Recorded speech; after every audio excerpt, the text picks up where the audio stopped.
अस्सलाम वालेकुम वरहमतुल्लाहि वबरकातुहू। कैसे हैं आप सब? उम्मीद करती हूँ कि आप सब ईमान, सेहत और तकवा की बेहतरीन हालतों में होंगे इंशाअल्लाह ताला। अल्लाह पाक आपको हमेशा अच्छे हालों में रखे और आपकी तरफ बढ़ने वाले हर शर को खैर में बदल दे, आमीन।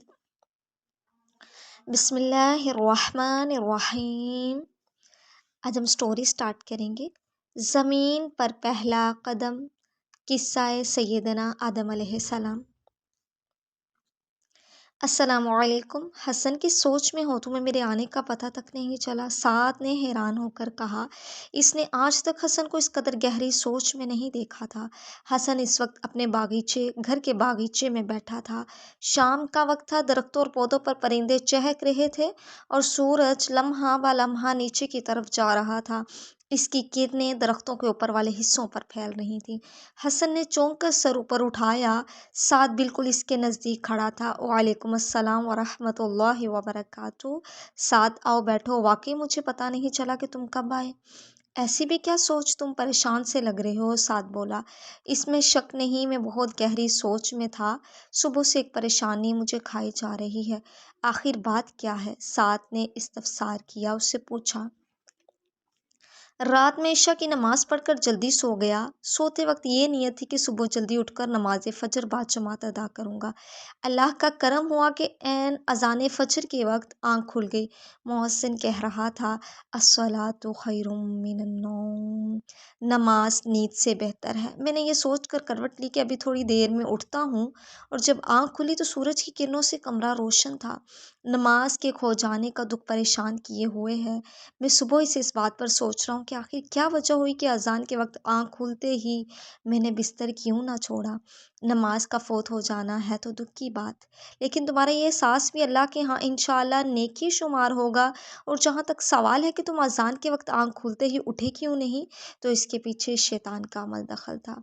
शैतान का अमल दखल? ये शैतान कौन है, तुम बता सकते हो? शैतान कौन है, कहाँ रहता है, क्या करता है? यहाँ तक कहकर हसन खामोश हो गया।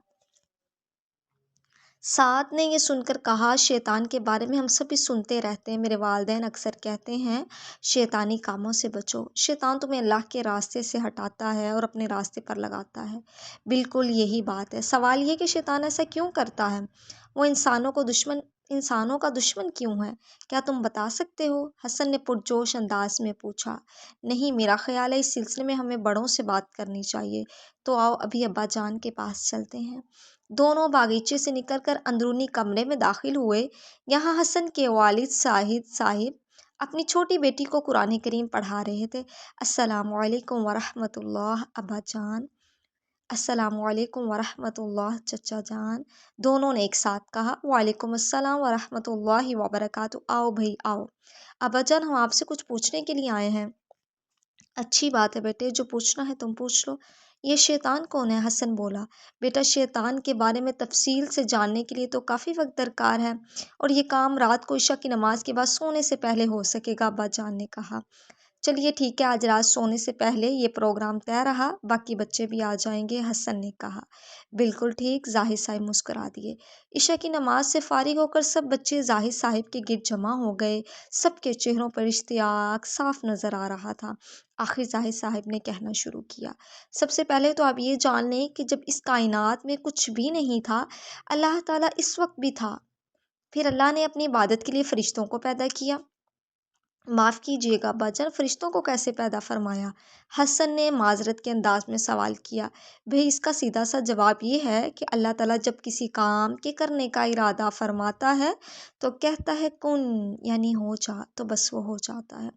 चनाचे फरिश्ते पैदा हो गए। इनके बाद अल्लाह ताला ने जिन्नों को पैदा किया, फिर ज़मीन व आसमान को पैदा किया।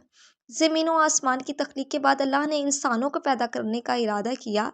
आप लोग समझ रहे हैं ना? जी जी हाँ, सब बच्चे एक ज़ुबान होकर बोले। बहुत खूब। अल्लाह ताला ने सबसे पहले सैयदना आदम अलैहिस्सलाम को पैदा किया। लेकिन कैसे चचा जान? साद ने वजाहत तलब करने के अंदाज में कहा। मैं तफसील बताता हूँ, जाहिद साहब ने कहा। सैयदना आदम अलैहिस्सलाम दुनिया के सबसे पहले इंसान थे। आपसे पहले कोई इंसान नहीं था। اس لیے آپ کو ابو البشر یعنی انسانوں کا باپ کہا جاتا ہے۔ ہماری زمین کو انسانوں سے آباد کرنے کے لیے سیدہ آدم کو پیدا کیا گیا تاکہ زمین پر زندگی شروع ہو۔ سیدنا آدم علیہ السلام کو اللہ تعالیٰ نے مٹی سے پیدا کیا، لیکن آپ کو پیدا کرنے سے پہلے اللہ تعالیٰ نے فرشتوں پر اپنا ارادہ ظاہر کیا۔ اس بارے میں اللہ تعالیٰ فرماتے ہیں قرآن میں، اور جب تیرے رب نے فرشتوں سے کہا میں زمین میں خلیفہ بنانے والا ہوں، فرشتوں کو یہ فرمان سن کر حیرت ہوئی۔ انہیں اللہ تعالیٰ کے ارادے پر کوئی اعتراض نہیں تھا، وہ فرما بردار مخلوق ہیں، کسی صورت بھی اللہ کی نافرمانی نہیں کرتے، اللہ تعالیٰ نے انہیں جو حکم دیا ہے اس کو وہ بجا لاتے ہیں۔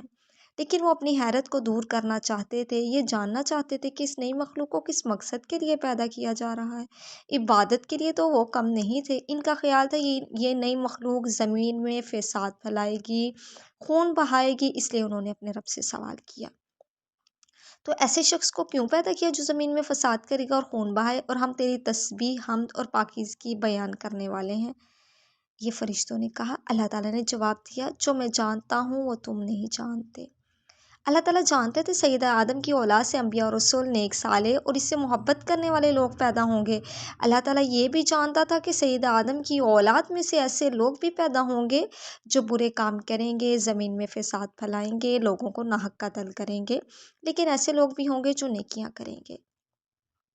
یہاں تک کہہ کر ظاہر صاحب خاموش ہو گئے۔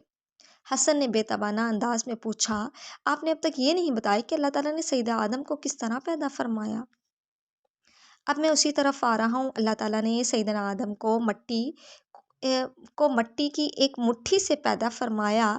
مٹی کی اس مٹھی کو اللہ تعالیٰ نے تمام زمین سے لیا تھا، اس مٹی کا گارا بنایا، پھر اس گارے سے ایک صورت تیار کی، یہ صورت آدمی کی تھی، پھر اس میں اپنی روح پھونکی، اس طرح ان میں زندگی آ گئی اور وہ حرکت کرنے لگے۔